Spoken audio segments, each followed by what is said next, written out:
I want to read you something that I wrote. I appreciate your time. I think it's well worth it. Toxic. I'm getting sick of hearing that word. Well, not masculinity. Masculinity is what helps men defend their wives, children, and other good people and to make wise decisions.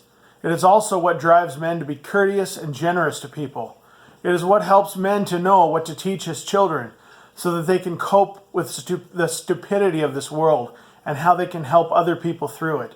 The only thing toxic is when men actually are rapists, child predators, and the like. There are many bad decisions that men make that lead them into being part of the tragic statistics. This, I believe, mainly is due to bad parenting or mental problems. If you look into the toxic situations like rape, murder, child offenders, and the like, I wonder how high the percentage is that they had a poor childhood situation. They probably didn't have a dad in the home either. When a kid has a mommy and a daddy together in the home, they have a better time coping with life. They have a base to touch when the world is acting stupidly to them. Oh, and about the phrase, boys will be boys. I've never ever, until the moronic Gillette ad, heard that saying being given as an excuse for rape or other such horrifying behaviors from boys. Boys that are still taught what boys have been taught for many generations have a high regard for women. They understand that women are a gift that God gave them as a helper and equal.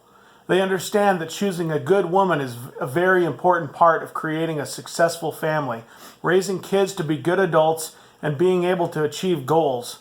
Real men that actually have masculinity would die for women, and some men, like our brave warriors, are willing to die for anyone in our country. The insane attack on males in our country needs to stop. It is hurting families and turning more and more men into sperm donors. Isn't it ironic that men that are toxic are the ones that were not taught to be a real man, a man that is worthy of honor and respect? Our society has allowed this to happen by telling mothers that they don't need fathers, that they are told that the government can help them raise their kids just fine.